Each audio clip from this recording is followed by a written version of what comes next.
Hey guys, this is Brandon. So you've decided that you want to pursue a private pilot certificate and become a pilot. Congratulations, that's awesome. This video is on how to choose the flight instructor and what to watch out for whenever you try to find that flight school or flight instructor to get the most out of your flight training experience, okay? First off, big flight schools versus small flight schools, or just an independent flight instructor, like which one's the better one, okay? Most of the time, the larger flight schools are going to be in busier airspace, okay? That's good for a couple things. You get some experience, you get more experience on radio communication, navigating in and out of busy airspace. That's great, okay?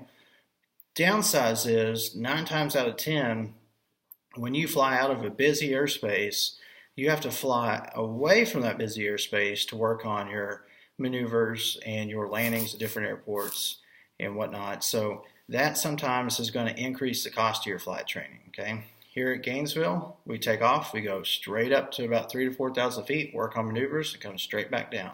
It saves a lot of time and money for my students. Yes, we'll go and we'll fly down to another airspace and get them, but for me personally, I think it's more important to learn the basics of flying first. That's what I did. I learned way out in the middle of West Texas, in the middle of nowhere, and I got really good at flying the airplane and doing radio communication. And then once I was comfortable with that, I had the foundation that I needed, and then I worked into busier airspace and busier type of radio communication type stuff, okay?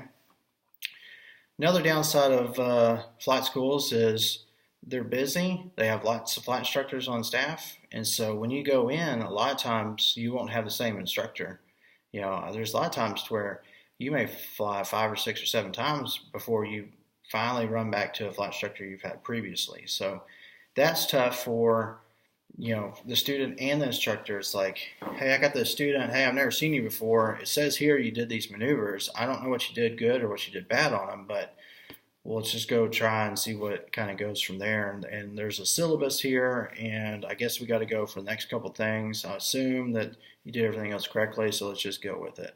So you kind of see how some of your flight training can kind of fall through the cracks between the instructors. That's the tough part with the big flight schools. A lot of flight schools provide really good ground instruction and good flight instruction, but it's also really nice to have that flight instructor that says, hey man, I've flown with you the past 7 flights. You've been doing this really good. You've been struggling with this. So this next flight, we need to go and try to accomplish these things, but we need to work on these areas that you've been struggling with. So that's kind of where, the smaller flight schools or the independent flight instructors become a little bit more valuable, I think, because you get that quality one-on-one time every single flight, and that's awesome. Downside is a lot of the independent CFIs or the smaller flight schools, the instructors scheduling, you run into scheduling conflicts because maybe they're only doing it part-time and they're not available that day or that weekend or that evening and stuff. So you kind of see where that kind of runs into a problem, okay? Another thing is you got to watch out for not only just the big flight schools, but also the smaller flight schools or the independent CFIs. A lot of these people that get their CFI do it for one reason. That's to build flight hours in order to go towards the airlines, okay? So you got to watch out for that. I have a really good friend that lives in the northern part of the United States that he's already a private pilot and came down here, was doing some work and rented my plane, and he said that he didn't know anything about flight training. Like, he just went into flight school and said, hey, I want my private pilot license, and pretty much put all of his faith into that flight school. And he was having breakfast with his buddy one day, and his buddy said, man, when are you going to solo? How many hours do you have? He said, well, I'm up to 50 hours yet, but I haven't soloed. And he said, what are you talking about? You got 50 hours and you haven't soloed? And he's like, is that bad? Or, I don't know. And he's like, well, most people solo in like 15 to 20 hours. So that made him go home and research and kind of find out that the flight school didn't really care about that. They were just racking up hours and getting that money. So be careful with that. I have a lot of students that come to me that have been at other flight schools, and I love to sit down and look through their logbook and see the logbook entries on the flights that they've been doing. I run into this a lot where the first 15 hours, they're just flying cross countries, they're doing night cross countries, and they're just kind of flying around. They're not working on the things that actually needs to be worked on. To me, it's what I do with the progression that I do with my students is right off the bat, we go straight up and we work on straight and level flight, turns, your rudder coordination, steep turns, slow flight, stalls. And once you can do that, you can pretty well fly an airplane. Then we come in, we work on the traffic patterns, the landings, all that type of stuff. So by the time you solo, hopefully within 15 to 20 hours, or maybe I've had a student solo in 8 hours. He just knocked it all out and was like kicking ass on everything. Once you do that, you solo, there's a couple other maneuvers. You got to do engine out emergencies, slip to land, go around, the ground reference maneuvers. But so anyway, you accomplish all that. Heck yeah, man, you're a pilot. We got you soloed earlier than just flying around burning up flight time. And when you solo a student, like, you have the bug in you. You're so excited. You just want to keep pushing and knock that rating out. And there's so many times to where people just fly with students for long periods of time and not really accomplish anything, and that kind of burns the student out.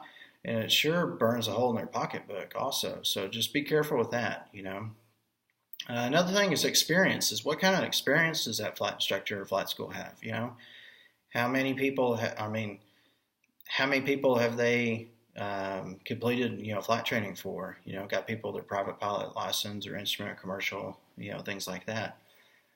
There's like tons of CFIs out there, but most of the CFIs haven't done any flight instruction in 30 years.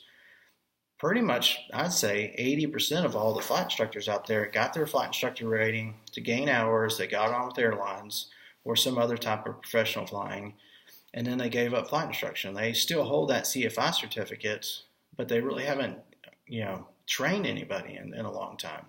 And this flight instruction stuff, you have to stay up on it. You have to do it almost day in and day out to be good at it, There's too many times to where somebody's a CFI, I haven't done it in 15, 20 years, but I'm going to train my buddy's, son to fly, or my nephew or something, and they go on a check ride and they're totally unprepared. I have a lot of flight instructors come to me and like, hey, I haven't done it 15, 20 years. Like, how do I fill out this paperwork? It's like, well, if you don't know how to fill out the paperwork, for the check ride or how to do the endorsements and stuff, your student surely isn't getting like the quality of training that they really need, so watch out for that. Like I said, there's a lot of, it kind of brings me to my next point, the desire to teach students. Like, does that flight instructor have the desire to teach you, or is he just sitting there laid back, just not really caring? It's like, hey, I'm here to get a paycheck and gain flight time, type deal. It's like you want someone that's like deep down, like passionate about learning or teaching someone how to learn how to fly. Okay, like inside, it's like, man, I'm passionate about teaching people how to fly safely, and how to fly as professional as possible. Because at the end of the day, like, hell yeah, man, you soloed. Congratulations. Like, let's keep going. Let's this is a lifelong goal to get you your license. Like, I want to be that instructor that gets you to the finish line. But that's not it. I want to see you go further than that. I want to see you get your instrument rating. I want to see you like buy an airplane. Like, man, like text me at midnight. I don't care. I want to help you try to find that airplane that you've always wanted. Or maybe you've, you got some kind of question, 5 years after I got your license, shoot me a text or call me in the middle of the night. Like, I want to be that flight instructor. It's like you want to find somebody with the desire to teach you and stuff. You're going to get a lot more out of it. Every flight, I'm trying to just it's tough, being a flight instructor, because you can easily just flood your students with information, but at the same time, you don't want to sit there, not say anything. You want to give them the amount of training that they need, and just give them the most bang for their buck, pretty much, okay? Let's see what else. Experience, what type of maintenance they have done on the airplane, who performs the maintenance on the aircraft, Another thing is, I've run into this a couple times. I've seen this happen to where a flight school, they damage like 4 airplanes a year. And you're like, okay, like, accidents happen. It's just like driving a car. You're going to have an accident happen. It's just part of it. You may not have another one in 10 years.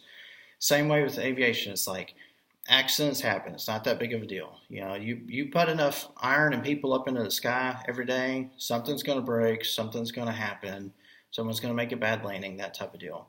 But then whenever you see flight schools, where flight instructors teach somebody and they damage like 4 airplanes in a year and all the nose gears are broke off of them because they've had bad landings, like, okay, is the instructors teaching the students the way they need to be taught on how to land an airplane, that type of deal? Are they really going, over and beyond to really make sure that they can fly that airplane to the best of their ability, type deal? So anyway, so these are just things to look out for whenever you're choosing a flight school or a flight instructor is, what's the pros and cons of a big flight school versus a small flight school? What's the availability? What's the convenience? Is it more convenient to go 5 minutes down the road? Or is it more convenient to go that extra 30 minutes to a flight school that's giving a little bit better pretty much service or product to you, okay? What type of experience? Are they a current, flight instructor? Have they trained anybody recently? Then do they have the desire to teach? And then it comes down to personality. Everyone's got a different personality. Sometimes, you fly with somebody that's like shit hot flight instructor, but you've also had that flight instructor that's just terrible. It's like they're mad at the world. They're yelling at you all the time. You're not getting anything out of it. And then sometimes you just different personalities. Like, man, he was a super nice guy. He did good flight training, but just something like it wasn't like it's supposed to be fun for everybody. So, like I said, go shop around all the different flight schools and stuff. See what works the best. But also look at part 61 of the FAR-AIM booklet, the requirements, everything that I have to do, and also ForeFlight has this in their settings. What's everything that I have to do in order to accomplish and become a private pilot? Are we working towards finishing that, or are we just flying around, racking up hours? I'm not getting anything out of it. So do your homework. Ask other pilots, for their advice. Be like, hey man, I got so many hours and I'm only working on this. Like, does that sound reasonable? Are they taking my money, or are they giving me really good flight instruction type stuff? But the main thing is just shop around. Go in and meet with people, one-on-one, and just ask them a couple questions. And like I said, shopping around really will help benefit you in your flight training because it's an investment. It could be anywhere between $9,000 and $12,000, $14,000 in order to get your license. But once you have your license, you're going to be a lot better pilot, a lot safer pilot, and it's going to be a lot more enjoyable experience once you find the right flight school or CFI.